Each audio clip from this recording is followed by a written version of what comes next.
tumbuhnya di pinggir sungai apa di mana ya ini? Nah, itu nggak pernah nanya gitu. Atau semennya ini campurannya apa ya ini kandungannya?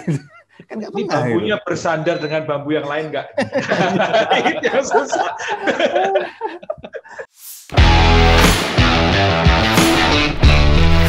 Pembahasan Bapak tadi menyambung ke pertanyaan selanjutnya nih Pak.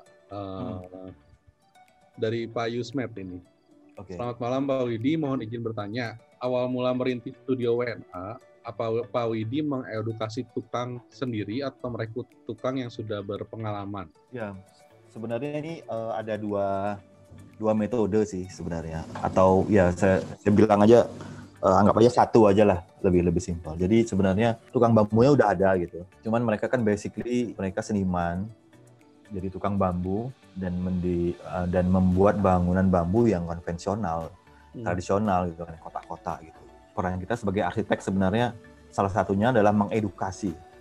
Jadi mengedukasi tukang-tukang bambu itu agar mereka mendapat pengalaman, mendapat ilmu dari arsitek bambu profesional gitu. Yang ya kita kan belajar gitu kan, belajar di kampus gitu. Dan ini adalah kayak apa? Transfer of knowledge gitu antara profesional bambu ke tukang gitu. Jadi kita juga belajar dari tukang juga bahwa apa yang kita tidak ketahui kita pelajari dari mereka gitu. I see. Mereka juga belajar dari kita gitu. Itu sebenarnya kayak simbiosis mutualisme sebenarnya. Kita juga tidak bisa memaksakan gitu bahwa kita mau buat kayak gini harus bisa nih, harus gini, tapi tukangnya bilang nggak bisa Pak, itu nangkuk bambunya gimana gitu, atau ngangkat bambunya gimana tuh ke lantai lantai 4 gitu misalnya gitu. Jadi sebenarnya ada dialog gitu antara tukang bambu dan arsitek. Kalau aku analogiin tuh Pak Widi tuh jadi pelatih sepak bola yang ngerekrut pemain tapi pemainnya udah bisa passing ya Pak, nggak ngajarin dari dasar gitu ya. Ngajarinnya teknis ininya apa? Ya. Strategi di lapangannya gitu ya. Ya, strategi di lapangannya, strategi desainnya, bagaimana. Jadi sebelum proyek mulai kan saya biasanya ini jelasin bahwa ini desainnya kayak gini nih. Kamu mulainya nanti bangunnya harus dari sini dulu karena ininya kayak gini. Lebih ke kayak gitu sih nantinya awalnya gitu. Jadi itu strategi membangunnya seperti apa kita harus tahu juga. Jadi ya sebenarnya sama-sama belajar sih. Ya, tapi karena yang jadi saya pertanyaan, buat desain itu selalu berbeda-beda. Saya ada pertanyaan sebenarnya. Jadi kita ngomong tukang, tukangnya susah, kita nyari tukang susah. Tapi kalau saya bilang juga Pak Widi pasti nyari staff juga susah sih. Kok tahu? Ya iyalah. Karena kan tempat belajarnya aja istilahnya gini, yang ngajarin bambu aja di universitas tadi baru ada cuman UKDW. Misalnya. Nggak ada yang benar-benar spesifik ngajarin tentang bambu itu seperti apa kayak gitu. Jadi pasti kalau nyari staff juga sangat susah sekali karena mereka juga nggak paham di sana. Yang masuk benar-benar walaupun sudah diajarin di kuliah, saya yakin yang dapat di kuliah itu nggak bisa langsung dijalanin di lapangan karena saya yakin yang dipelajari Pak Widi ini semua adalah teori lapangan semua. Ya. Bukan teori sekedar teori yang bisa diajarkan hanya dengan kuliah. Iya. Saya yakin. Jadi kalau saya bisa share sih sebenarnya mendesain bangunan bambu tuh lebih ke experience, pengalaman di lapangan sebenarnya. Karena bagi saya sendiri pun yang tiap hari berkecimpung sama konstruksi bambu gitu, kadang-kadang saya juga ada yang miss gitu.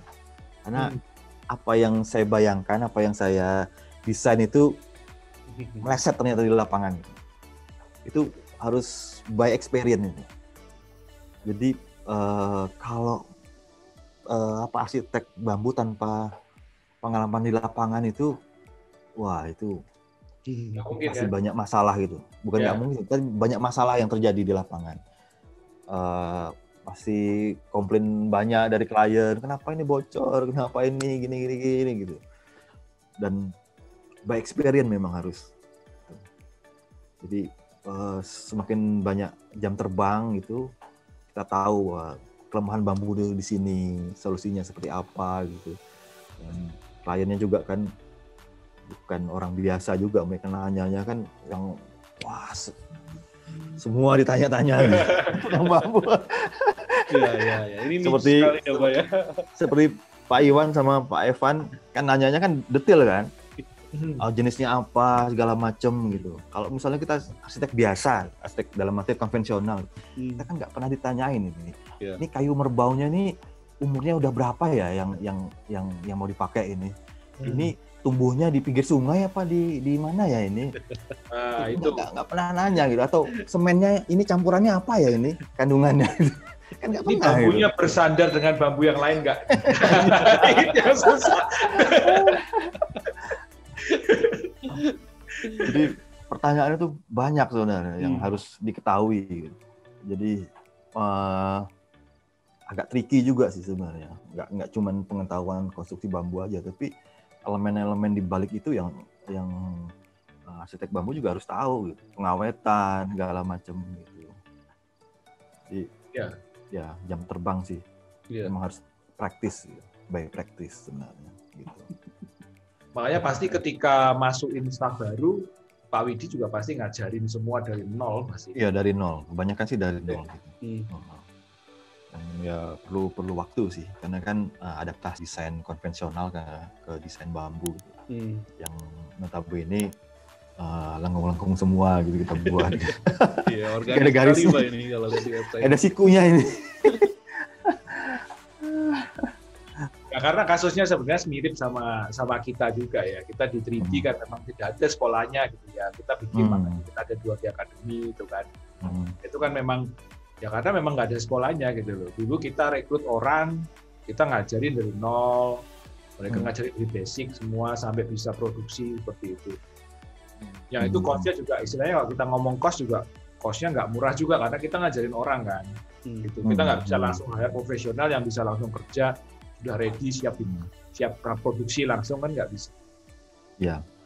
Dan bambu juga kan ini apa desain bambu itu lebih ke art ya. Dan personal banget sebenarnya. Karakteristiknya juga berbeda gitu. Misalnya arsitek dari anggap aja misalnya dari luar negeri gitu ke Indonesia pasti desainnya walaupun sama-sama arsitek bambu karakternya pasti berbeda gitu. Dan itu perlu penyesuaian juga gitu karena beruntungnya kita di Bali di Indonesia itu punya karakteristik desain bambu yang sangat berbeda ya, dibanding sama di daerah lain di dunia gitu. Di South America itu beda gitu desainnya, di mana di Thailand atau di Filipina itu beda gitu karena kita punya SDM yang mendukung gitu. Yang mendukung untuk kita mendesain bangunan-bangunan yang unik, yang aneh. Gitu. Tapi saya juga yakin orang yang di luar negeri, arsitek luar negeri, arsitek bambu, yang mau kolaborasi sama kita karena butuh arsitek lokal di Bali misalnya, atau di Indonesia, di tempat lain, mereka juga nggak punya banyak pilihan.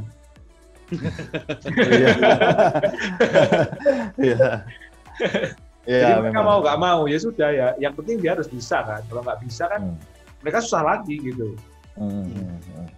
Pasti cari yang udah profesional, yang sudah jalan udah profesional, jadi dia bisa kerja tuh enak gitu. Ya, memang di situ pentingnya spesialis ya. Sama kayak Pak Evan sama Pak Iwan kan spesialis di 3D render itu kan. Ya, semua akan kembali ke situ lagi gitu kan. Ya. Profesionalisme.